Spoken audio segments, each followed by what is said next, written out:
Use the referral link in the description to g2a.com for all of your Xbox codes, PlayStation codes and video games, and be sure to use the code CHES at checkout to get yourself 3% cash back.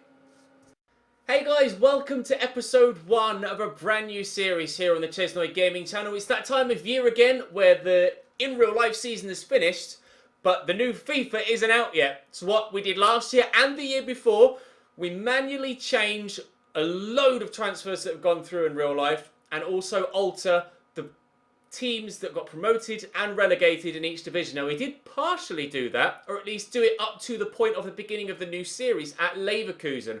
Obviously since then, we're now almost at the end of season 2 in the Leverkusen series. Since we started that one, a number more transfers have gone through. Cristiano Ronaldo moved to Juventus. As I record this, last night Alisson moved from Roma to Liverpool. And I've just, on Twitter, gone through a couple of other recent transfers that have gone through today in real life. The most recent, I believe, is Danny Ward from Liverpool to Leicester, the goalkeeper. So as far as I can make out, I'm as up to date gets with major transfers that have gone through in real life.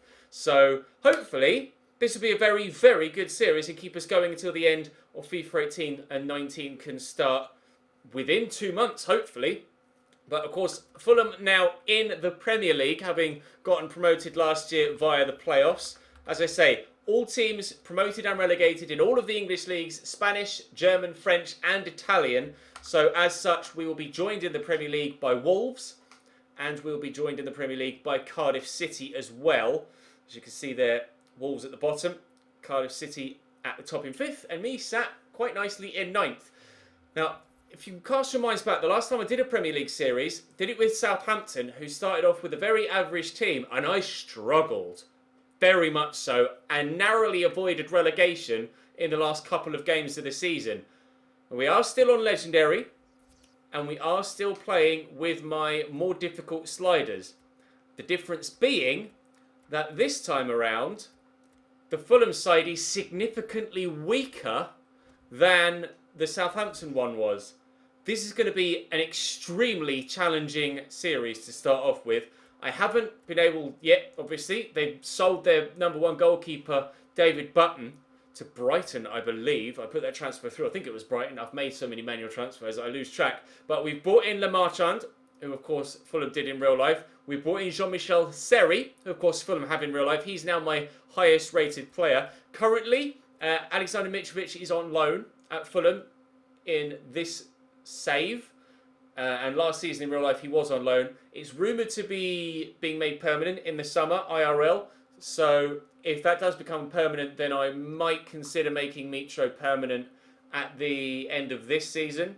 But I'm probably not going to want to keep him. So I'm happy to have him on loan this season, and then I'll move him on, or he will go back at the end of this year as things finish. Matthew Target is also on loan in this save and was in real life last year, and they're rumoured to be making him a permanent signing as well. We'll wait and see how he grows, because of course my best young prospects are Ryan Sessegnon at left back, currently 69 rated. I do plan on training him quite considerably. And Tom Kearney at centre mid, 77 rated Scot, who comes highly recommended as well. But as you can see, my starting lineup is pretty average. Now Ryan Sessegnon should be okay at left back. I'm not too worried about him. I do, however, need a striker.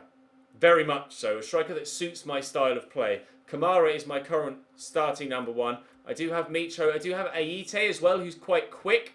Not the best on the ball, but not the worst. So I might give him a go in pre-season and see how he plays. We've got Shea Ojo, who's on loan from Liverpool on the right-hand side of midfield. And then, other than that, out wide, we've got Lucas Piazza, who's currently on loan. The squad doesn't look that strong at present. The squad doesn't look that strong. I'll run you quickly through the squad hub so you can see the depth we have in each position. And I'll show you how much money I've got to spend, what the board want from me. We'll play the first friendly as well to see how the team feels. But by all means, comment section, transfer suggestions, hit me up. Now, what I shall do, as I've mentioned that now, is show you how much money I have to spend, because it's going to be important that you understand that I don't have much available to me. Just £22 million, and that's with the plus 60% boost. Because obviously Fulham got promoted, and ordinarily they start with a championship level budget, I added the 60% boost, and it's still a teeny, tiny, minuscule budget of £22 million. So, I'm not sure what I'm going to be able to do in this window. The first season is going to be strugs. I know for sure I 100% need a goalkeeper. 100%. We have Bettinelli currently, who's 69 rated.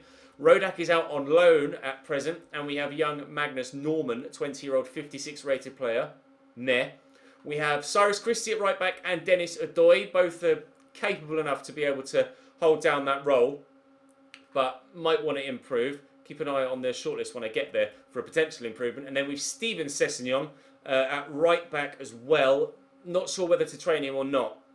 Thomas Callas is at the club, centre-back. We have Lamarchand Jallo, 67 rated. Aaron Davis at 58 rated. Tim Ream at 70 rated. I don't know what to make of Tim Ream. Don't know whether he's any good in-game or not. We will find out. But I think to start off with, it's obviously going to be Thomas Callas and Maxime Lamarchand that are my starting centre-backs at 72 and 77 rated, with Tim Ream being a backup and then Marcelo Jallo being a secondary backup, although 41 acceleration and 52 sprint speed doesn't fill me with confidence in the Premier League, to be completely honest. So I might need a centre-back as well. Backed out, and I didn't want to back out. Moving on from centre-back and left-back, we do have Ryan Sessegnon. Sean Kavanagh as well, who's also my player. But Matthew Targett is in on loan. Again, we will consider making him permanent depending on how well he plays this year. In central midfield, default they play 4-3-3 with a holding mid. I may alter that throughout the course of the series, but we'll start with their default formation. Got Kevin McDonald starting at CDM. He's 73 rated. Is popular, I believe, with the Fulham fans, although by all means let me know in the comment section down below, Fulham fans, if I'm either correct or incorrect. You'll notice, of course, I'm wearing the Fulham kit, as we always do, and the sponsor is different. That, of course, is last year's kit. This is going to be their Premier League kit. Of course, it's Dapperbet now. So this is their up-to-date, brand new Premier League kit. You also may notice, I'm not sure whether you'll be able to tell once it's been rendered and YouTube compression has taken place, but I'm using a new webcam. I've upgraded my webcam. Rather than having webcam at 720p 30 FPS, we should now be at 1080p 60 FPS. So it should be A, more crisp, and B, more fluid. Hopefully. That's the plan, at least. I haven't yet rendered any footage out. This is going to be the first video recorded with it. As an alternative at CDM, we do have Ibrahima Cisse. I don't know anything about him, but his physicals look decent. And he's only 23, so it could be okay for us. We have Stefan Johansson as a centre mid that could probably do a job at CDM as well. Oliver Norwood is a good player, as far as I'm aware, decent all-rounder. Obviously, Jean-Michel Seri is going to be the best player at the club. Tom Kearney is going to grow well, hopefully. He, too, is going to be one of the best players we have. But I think as centre mid, I'm good. For the time being, I'm good with central midfielders. We have decent enough quality and depth in that position. Left mid-wise, I have a young 18-year-old John Dago Torsteinsson, maybe, who looks poop. I shall add him on the loan list immediately. We have Adetayo Edun, okay physically, although only 75 strength, but technically poor. Add to loan list. We have Luca Della Torre, an American-born player that not sure. Add to loan list. We have Matthias Kite, who's out on loan, an Estonian national. I know literally nothing about him. Shea Yojo, again, in on loan. Quick. I'm not sure how well he'll grow. We'll have to wait and see. Aite can play wide, which might be, mean that he could be a good squad player. I might not have to start him up top if I could bring in another striker, but still be able to make use of him in a wide position. Perhaps. We have Isaac Pearce up top as well. Looks absolutely dead on the loan list. Alexander Mitrovic, obviously you know him from his time at Newcastle. Physical player, not very quick, not very good on the ball. His finishing is only 76, I expected better, but heading accuracy is very good, and his volleys are decent too, and shot power's at 80. So he could be similar to Charlie Austin, or the young guy we've got at Leverkusen, whose name escapes me now, my alternative to Timo Werner. I can't quite remember what his name is. I apologise. Lucas Alario. That's what his name is. We have Abubakar Kamara. I don't know about him. I'm really not sure. Currently, he's starting at number one striker, but I may put Aite in actually because he's more suited to my style of play, and he's got 68 finishing, which is the same as Kamara, and looks like he's better on the ball as well. So I'll probably start Aite up top actually. How tall is he? Aite is 5'9", Camera is 5'10", so there's not much difference in them, to be completely honest. We have Rui Fonte, who's a new signing, was a new signing in real life at Fulham at the beginning of last season. He's got finishing at 72. He's a little bit quicker, 72 acceleration, 70 sprint speed, but I don't know anything about him, and I think he's a bit of a lump, but we will find out by playing through a few games. And then we've a number of other youngsters out on loan currently, Corley Woodrow, Stephen Humphreys and Elijah Adebayo. Then we've Lucas Piazzon, who's still currently on loan.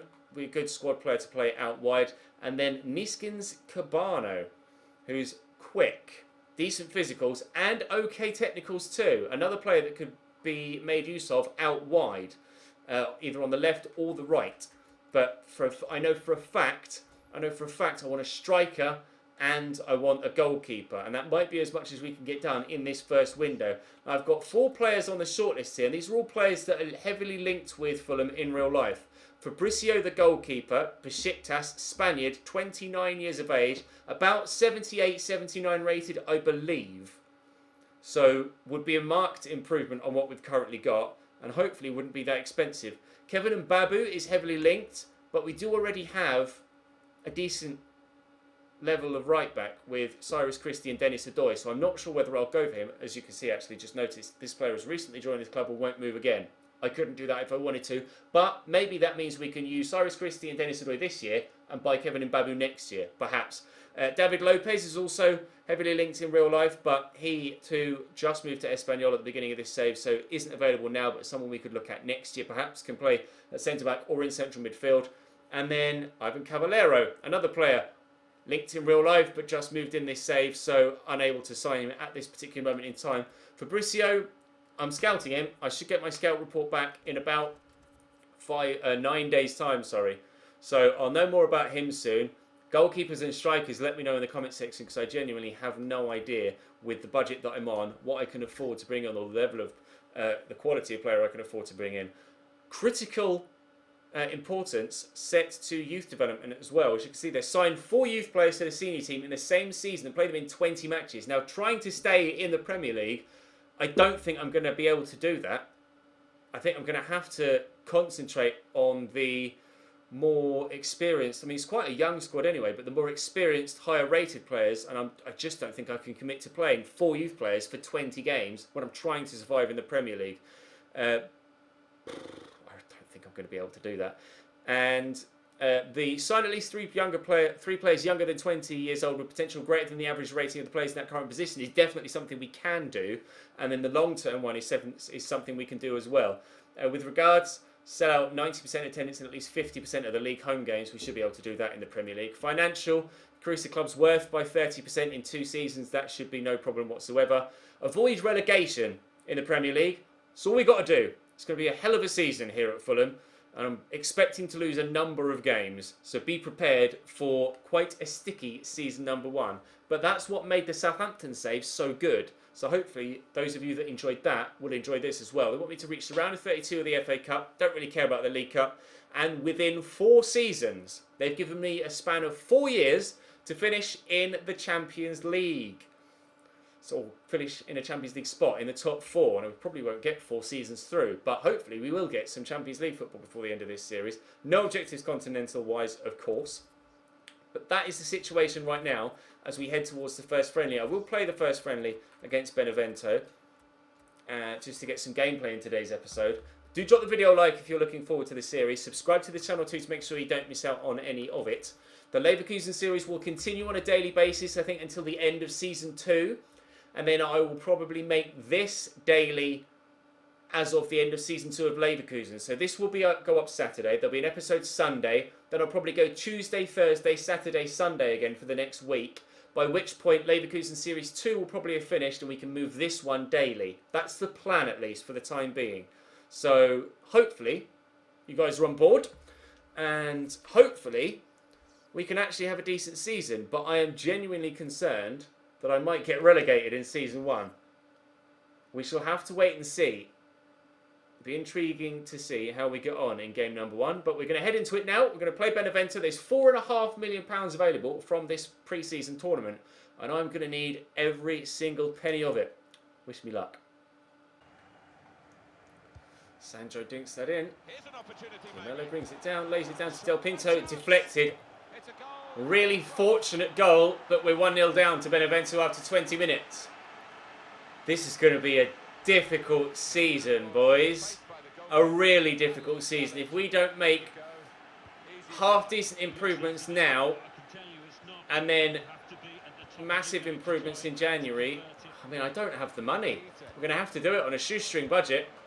But this is going to be one hell of a survival campaign if we're able to pull it off. Oh, it's a terrible pass. I was delighted to have been able to do it with Southampton, but that was tense at best for the majority of that season. And this looks like it's going to be even worse. Tom Kenny's left-footed, so I can't really shoot there. Sheyoju turns well, but he's not showing good strength. Back to Cyrus Christie.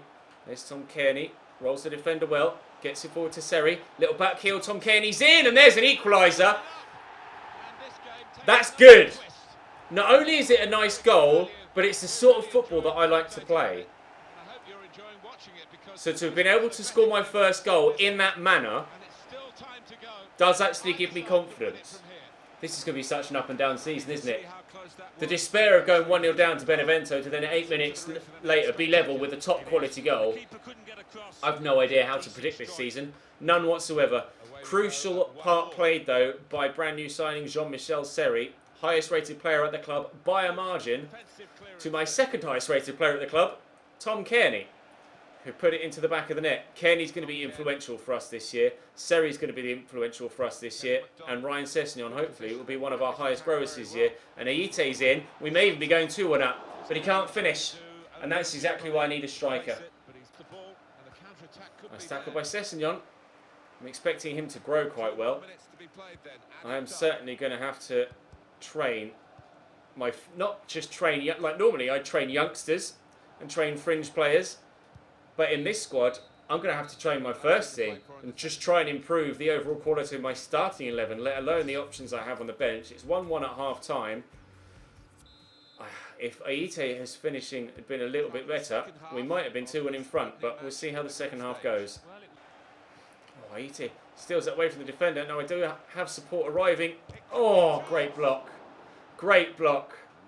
Very nearly able to get myself a second there. We'll throw that in there. Please show some strength. Sheyoju's done well.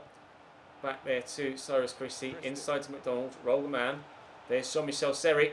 Space up wide here for Cabano. Oh, he stopped the shoulder nicely. What a save from Piscatelli. Oh, dearie me. Tom Kearney to deliver the set piece. It's a good ball in as well. And up is Cabano. The keeper only just stopped that from crossing the line as well. More positive signs after going 1-0 down. My confidence is growing in this side. But we do have to remember we're playing one of the weakest sides in Italy. They play in Serie B and just got relegated from Serie A, which isn't... It's a strong-ish league, but it's not the strongest by any sense of any stretch of the imagination, especially with the teams in the lower end of the table. So, I mean, yes, it's only my first game with a side, and we have to take that into account, but I'm still expecting it on this display to be one hell of a difficult season in the Premier League. Because this is my starting 11. This is my strongest possible team right now. And I'm drawing with Benevento. I've created chances and could potentially have taken the lead on a couple of occasions, but honestly, guys, I've no idea how this season is going to go. I don't even know where to begin to predict what's going to happen in the Premier League. Seri through there to Kearney. Letizia cuts it out. Aite just looking to accelerate away and find some space. It's Thomas Callas. Seri through that gap to Tom Kearney. Seri can continue his run. Jean-Michel Seri! Oh my god! I can't believe I haven't scored! Seri desperately unlucky not to have given us the lead with his left-footed effort that comes back off the post. I didn't... Perhaps shouldn't have shot first time round on the rebound. Perhaps, sorry, should have shot first time round on the rebound instead of passing it to then shoot. And on the counter-attack, they've gone 2-1 up. Going to be an entertaining season, boys. A very entertaining season. Intro. Decent hold-up play. Now need him to get back forward if he can. Donald through to Seri. Micho is there. Get lucky with the rebound. Micho. Oliver Norwood off the bench. Finish! Norwood's come on for Tom Kearney and made an impact. Unfortunately for him, Tom Kearney and Jean-Michel Seri will most certainly be my starting 2 centre mids. But what are Oliver Norwood's defensive stats? Because I'll be honest, Kevin McDonald just felt a little bit clunky. What's his tackling like? Not bad. Maybe. And he can play at CDM. All right. I'm feeling... Well, he's only been on the pitch 7 minutes. Perhaps I should give him a little bit more time. But he felt decent on the ball there. And I immediately felt better with him than I did with Kevin McDonald. Maybe Oliver Norwood, by having that immediate impact off the bench in my very first game in charge, has stated a very big case for getting that first team spot for the Premier League season. There's the final whistle at the end of a very entertaining first game in charge. Positive signs and negative signs, but a couple of players have really impressed already. Jean-Michel Seri was very good. Oliver Norwood most certainly had an impact off the bench. And I am certain that I need a striker. 100% certain that I need a striker. Everybody drew. Vittorio Guimaraes drew with Cadiz as well. So we will play the Spaniards/Spanish team next. But that will be in the next episode tomorrow. But do let me know in the comment section. I won't record tomorrow's episode until I've seen your response to this first episode. So hit me up. I've really not got much to spend at all. What I will actually do is immediately throw Oliver Norwood in, and what I'm also going to do is take Kavanagh out and throw Johansson on the bench too. Other than that, I think that's it for episode 1. Let me know if you're looking forward to this series in the comments. Let me know who you think I could possibly buy for such a small budget. I need a goalkeeper as well as a striker. It's going to be a difficult window. Practically impossible first season, but I shall give it my absolute all. Drop the video a like if you enjoyed. Subscribe to the channel too to make sure you don't miss out on any more. I'll see you later on this afternoon for a Leverkusen video.